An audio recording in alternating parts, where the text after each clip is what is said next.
here with Kate Steinbacher. And Kate is owner of the Coaching Advantage, LLC.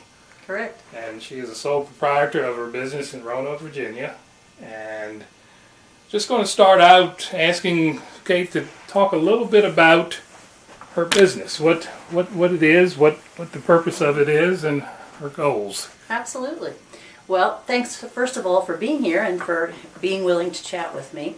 My business is a coaching business. I'm an executive and business coach, and I also work with individuals that are career changers. Now, coaching, most people have heard about coaching as far as sports go. But in our case, it's the concept of sports. But what actually you do is you work with that individual to be the best business person, business owner, or career searcher possible. Awesome.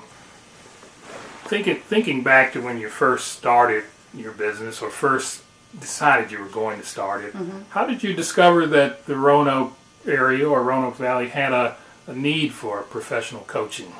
It's a great question, too. Here's the deal. Coaching is needed everywhere, all over the world. The concept of coaching is to help every individual be the absolute best they can be, just like in sports. Tiger Woods has 3 coaches. Right. Each one helps him with something different. So a business person can have a coach. If you want to have a health project, you could have a coach, whatever it is. So it wasn't that it had to be Roanoke. It was that I wanted to help Roanoke be the best it can be and support its business people in doing that. Super. What is the most challenging aspect of being a sole proprietor or self-employed, as some put it? Sure. Or you can call us solo entrepreneurs. I like there that you go. one. That's a great one. Solo entrepreneurs. That's my favorite. Well, the challenges are many, and it's not for everybody, I must say. And it's so exciting. So the challenges, I would say, are number 1, you're on your own. And so if you're a terrible boss, you're the only person you can be angry with. Number 2, what money you make is what money you make. So you have to be a solid business owner. And if you are not an expert in accounting, etc., you need to find people that can support you and make sure that they are experts in their field so that you can be an expert in your field.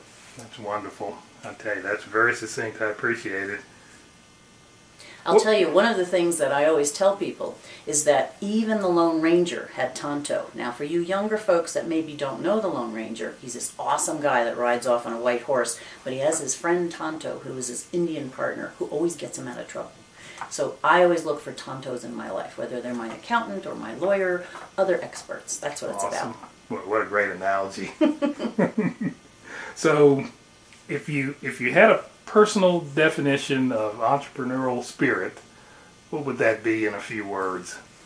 That's a good question. Entrepreneurial spirit to me is a sense of responsibility, all wrapped up in freedom and excitement. Awesome.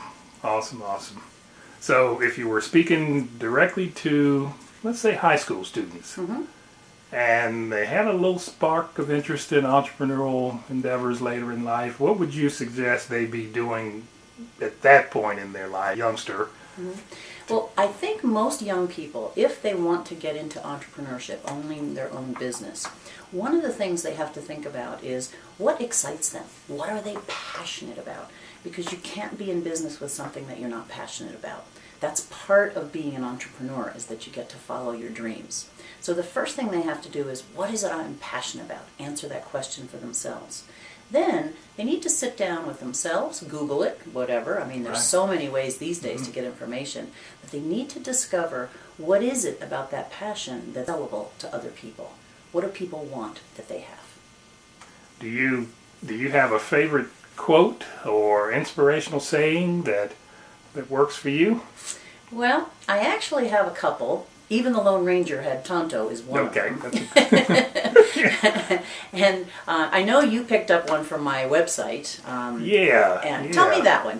Read that one for me. Well, that one was very interesting. I've heard it before, but when I see it in the context of someone who operates a business like yours, it hits home even more. And it goes, "Don't wait for your ship to come in. Swim on out to meet it." Exactly. And you know why that's true, right? Yes, I do, and I think I mentioned that it makes me think about fearlessness, and just wonder if that. Do you think that comes natural to people to be willing to take that risk and say, you know what, there's my ship. I might drown, but I'm going to go to my ship. You know, I don't think it's for everybody. Just like not everything is for everybody. Right. It's for a certain kind of person. Someone who can see, who is a visionary, I think. Someone who can kind of feel it, see it, and taste it, what it's going to be like when they get out to that ship. Those are the people that will be willing to swim out. And you know what's funny too? The people that are willing to swim out are those that aren't so frightened about drowning. They figure no matter what comes along, they'll be able to swim. And so they go for it anyway. Are the habits, self-motivation, and the other things it takes to run your own business, are they learnable, or do they need to be sort of inborn in order to That's a great question, Derek, because it's a combination. Number one, you have to be willing to be organized. If you don't organize yourself and really get the help you need to be a business owner, you'll fail. Number two, the beauty of being a business owner is that you can pick and choose what it is you want to do and how you want to do it. You can decide how much you're going to charge for things. If it works, great. If it doesn't, then you know you haven't done it properly and you have to try again. But the actual being a business owner is a learned process. And it's processes and systems that help you become a better business owner. It's the passion that you have to have for what it is you want to be in business around that's most important. It's easy to imagine the awesomeness of your coaching. Thank you very much. Oh, thanks for being here. Thank you so much. I really appreciate it. Appreciate it.